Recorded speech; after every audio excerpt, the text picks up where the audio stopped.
लहर के सर पे चढ़ के झूम ले कि प्रश्न चिन्ह तोड़ कर जो उत्तरों को चूम ले।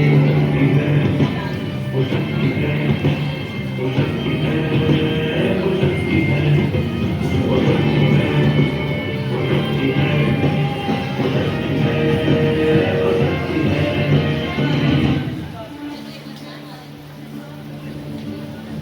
जो आग और बर्फ दोनों साथ लेके चलती है, जो तीर में बदलती है, जो ढाल में निकलती है, जो एक पल में अग्नि है, जो एक पल में नींद है, जो पत्थरों की स्याही से खींची हुई लकीर है। वो आ गई जो जिस पे तो नहीं ना रुक भी छोड़ेगी, जो ले लिया है एक जुबान कर्म करके छोड़ेगी, ना कि उसके इंतजार ले कोई न दर्द की उसे फिक्र न चोट का ही कोई हो सकती है, हो सकती है, हो सकती है।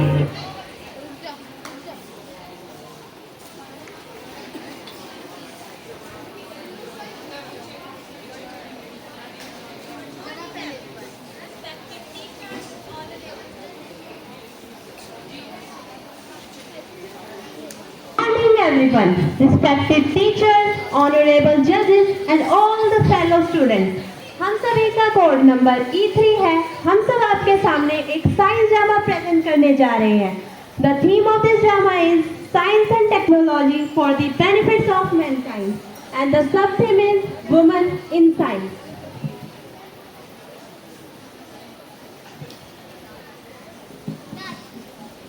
यह शब्द केवल एक शब्द नहीं है और ना ही इसे परिभाषा की डोर में पिरोया जा सकता है। अपने आप में समस्त सृष्टि का आधार है नारी।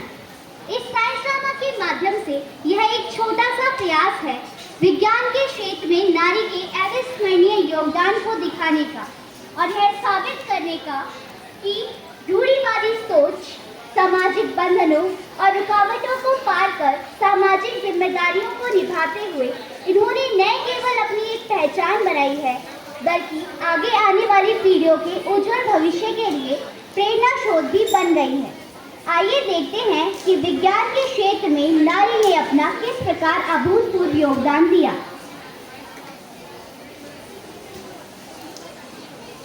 Scene 1.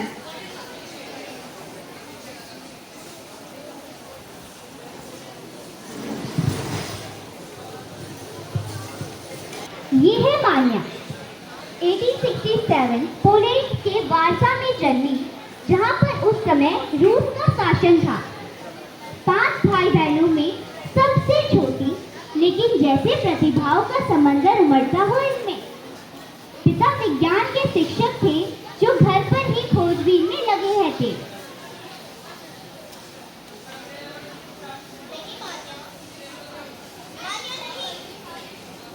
उनके विज्ञान के उपकरणों को मान्या देखती रहती और उनके बारे में जानने के लिए उत्सुक रहती।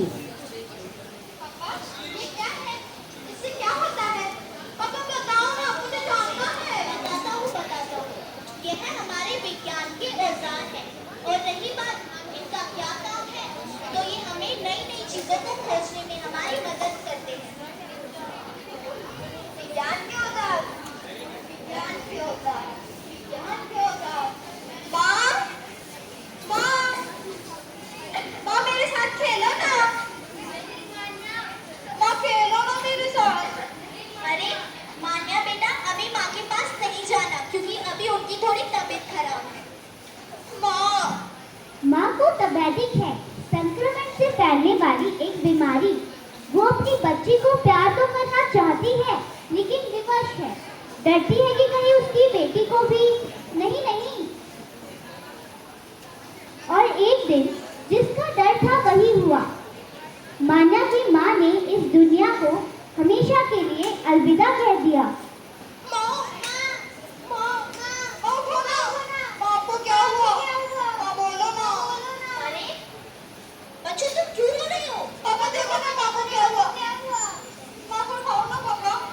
अरे उसकी तो सांसें ही नहीं चल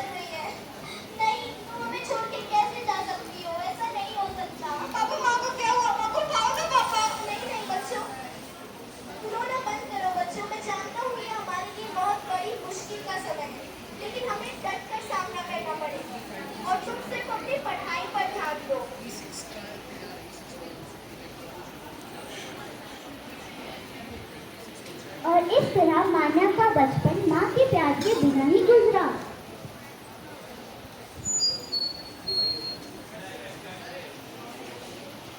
पापा, मुझे कुछ पैसे चाहिए, मुझे किताबें लेनी है।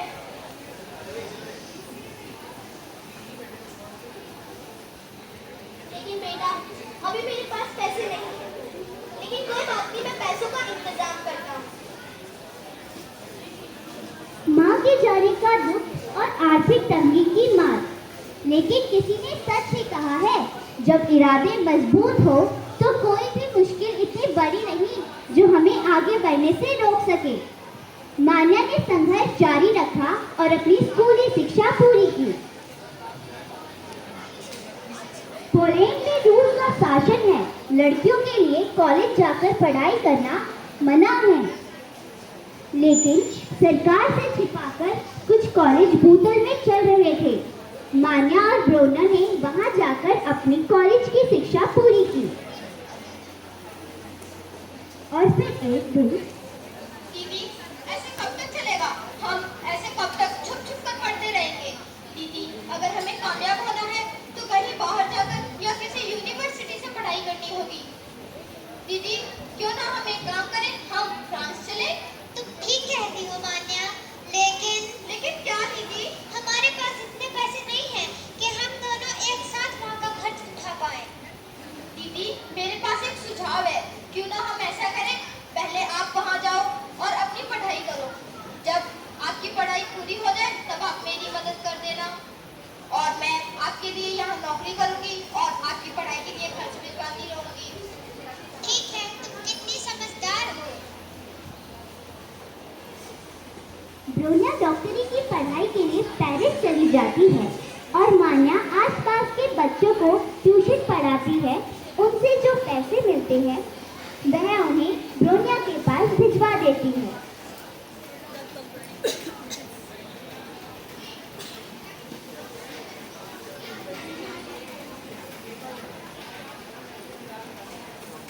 ब्रोना डॉक्टरी की पढ़ाई के बाद पेरिस में ही बस जाती है और उसकी पढ़ाई पूरी होती ही मान्या भी चल पड़ती है पेरिस अपने सपना।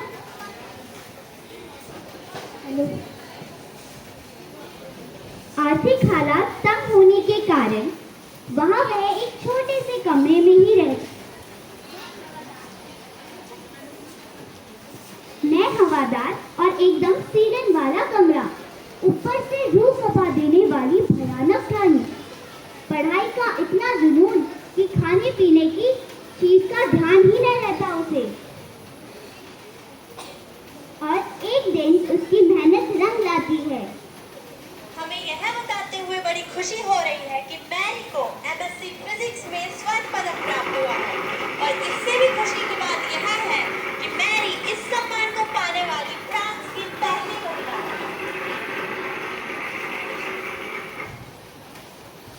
और कुछ सालों बाद मैरी को उनके उत्कृष्ट प्रदर्शन के लिए एमएससी मैथ्स में स्वर्ण पदक से नवाजा जाता है।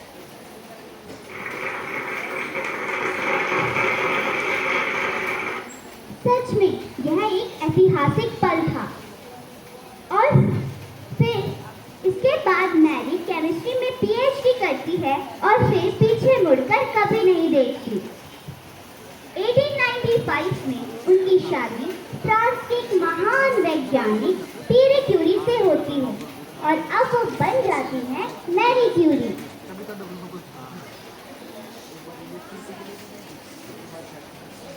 दोनों ने अपना पूरा समय प्रयोगशाला को समर्पित कर दिया। विज्ञान जगत में एक और क्रांतिकारी खोज।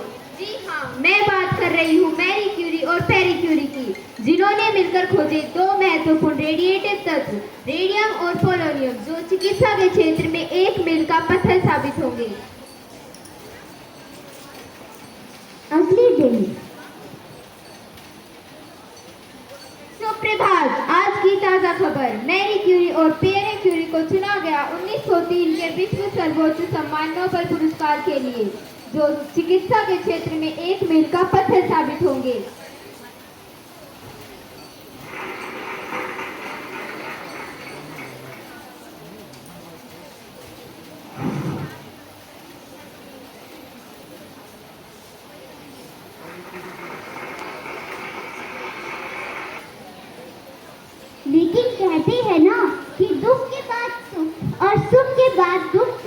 जाना लगा ही रहता है। 1906 में पियरे क्यूरी की एक सड़क दुर्घटना में मृत्यु हो जाती है।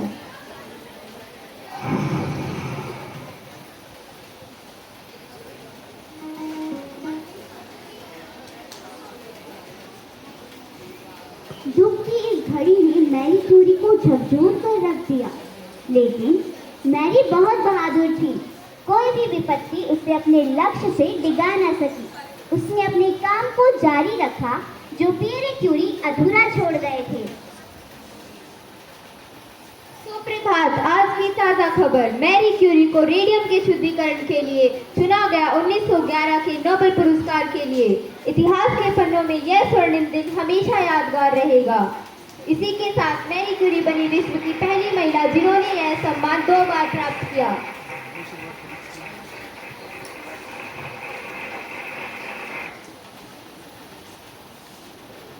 दिन रात मैरी ने अपने कार्य को समर्पित कर दिए, लेकिन परिणाम कुछ दर्दनाक निकला।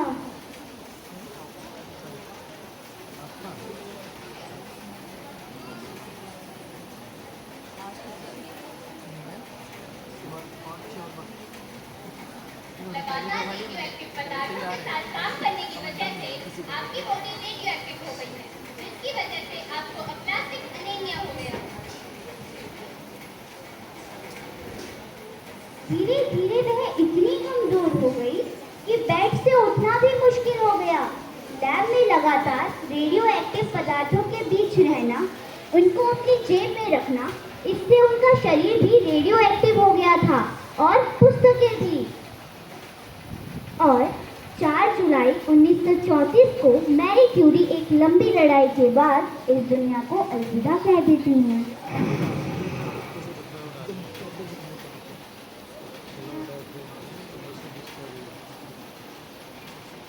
मैरी की पुस्तकें रेडियोएक्टिव हो चुकी हैं, इनसे किसी को नुकसान न पहुंचे, इसलिए इन्हें भारी बक्सों में बंद कर दो। हम यह जानते तो नहीं, लेकिन हमें इनके शरीर को सीमेंट में दफनाना होगा ताकि इनके शरीर से निकलने वाले रेडियम से किसी को नुकसान न पहुंचे।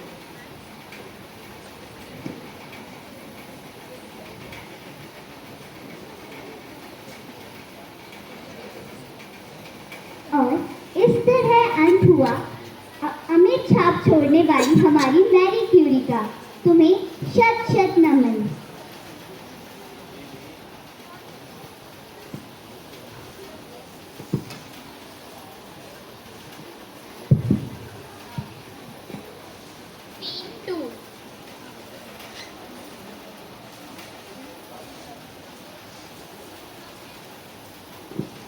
अप्रैल 1963 केरल के एक छोटे से गांव अलपूजा में जन्म मदर टेरेसा से प्रेरित होकर उनके माता पिता ने उसे नाम दिया टेसी थोमन। टेसी जब स्कूल में पढ़ती थी उन दिनों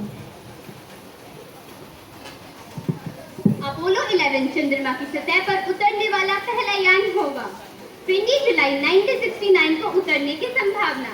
नील आर्मस्ट्रॉन्ग और बज़ अर्जिन वे पहले व्यक्ति होंगे जो चंद्रमा पर कदम रखेंगे। इस मिशन का मुख्य उद्देश्य चंद्रमा पर पहुंचना और सुरक्षित वापस आना। पापा सुनो ना, आप कितना रोमांचक होता होगा ना आकाश में जाना, कितना अद्भुत होता होगा वहाँ का दृश्य।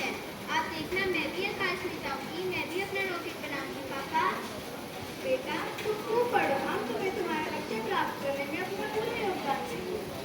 थुम्बा रॉकेट लॉन्चिंग स्टेशन से विमानों को उड़ता देखती तो उसकी ऊर्जा का संचार हो जाता और उसके सपने एक ऊंची उड़ान भरने लगते। लेकिन जब वह केवल 13 साल की थी,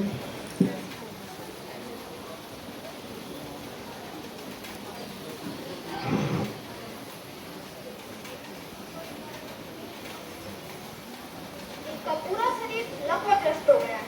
समय पर इलाज न होने की वजह से इसका इनके शरीर पर बहुत ज्यादा प्रभाव है। आपको इनका ध्यान रखना होगा और इन्हें दवाइयाँ समय पर देनी होगी। माँ, कैसे हो गया? अभी अब कैसे हो पाएगा?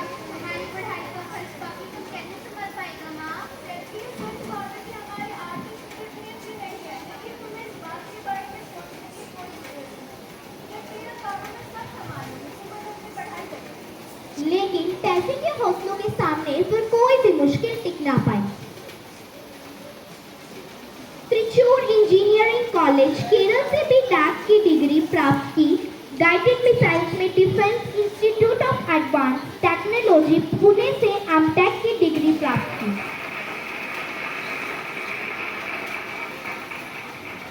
डीआरडीओ विषय 1988 में टेसी थॉमस मिसाइल परियोजना में जुड़ गई। विकास की दिशा में आगे बढ़ता हुआ भारत अग्नि-3 मिसाइल प्रोजेक्ट के लिए एसोसिएट डायरेक्टर के रूप में नियुक्त हुई टेसी थॉमस इस प्रोजेक्ट में मिसाइल के मार्गदर्शन और नियंत्रण का कार्य संभालेंगी। टेसी और आगे डीआरडीओ के वैज्ञानिकों द्वारा बनाई गई मिसाइल अग्नि-3 का प्रशिक्षण हुआ विफल। आइए जानते हैं इसके बारे में क्या कहना है उनकी एसोसिएट डायरेक्टर टेसी थॉमस का। हमारा यह मिशन सफल नहीं हो पाया, इससे हम निराश हैं, लेकिन इसे विफल कहना भी गलत होगा, क्योंकि जो कमियां यहाँ रह गई हम उन्हें अगले प्रोजेक्ट में ना दोहराकर अपने अगले प्रोजेक्ट को सफल जरूर बनाएंगे।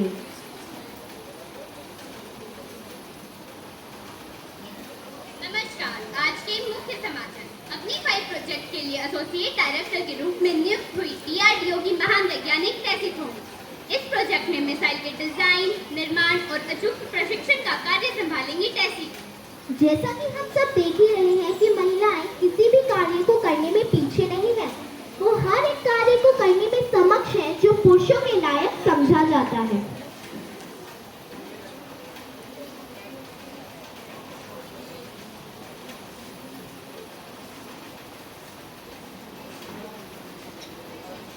डॉक्टर टेसी थॉमस, आपका हार्दिक स्वागत है हमारे न्यूज़ चैनल पर। धन्यवाद।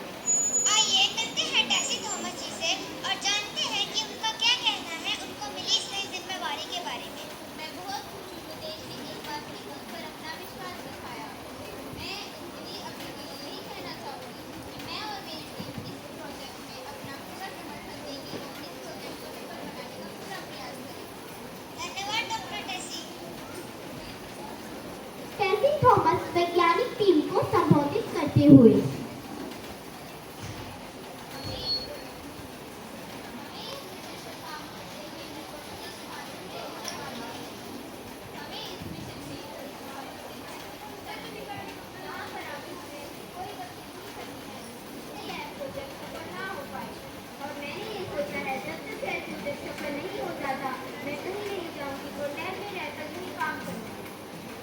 हम भी आपके साथ इस प्रोजेक्ट के सफल होने तक काम करेंगे। और कई महीनों तक वह वैज्ञानिकों का समूह फिर अपने घर नहीं आया। अग्नि-5 का प्रशिक्षण हुआ सफल। इस 24 अप्रैल 2012 का दिन भारत के इतिहास में एक महत्वपूर्ण दिन रहा। शुरुआत में मौसम की खराबी के कारण वैज्ञानिकों में छाई उदासी, लेकिन बाद में हुआ साफ मौसम और सफल प्रशिक्षण की। यह पूरे भारत के लिए बड़े गर्व की बात है।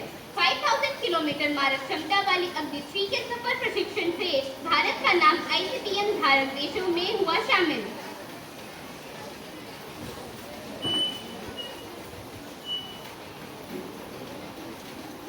टेसी's इंटरव्यू सीन।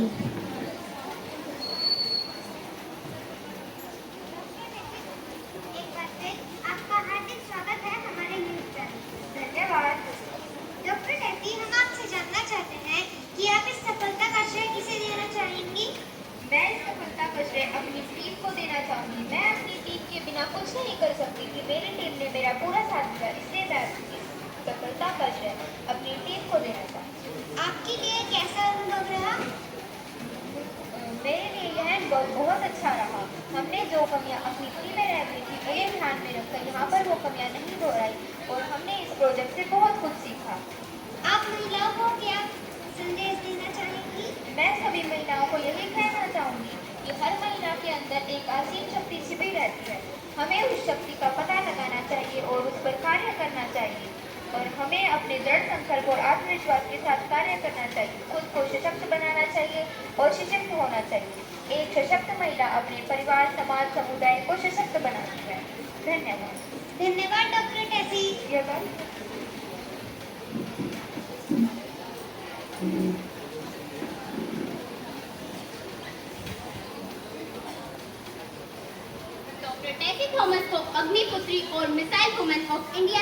से नवाजा गया। अभी डॉक्टर टेसी थॉमस DRDO की महानिदेशिका हैं और अपने पूरे देश का नाम रोशन कर रही हैं।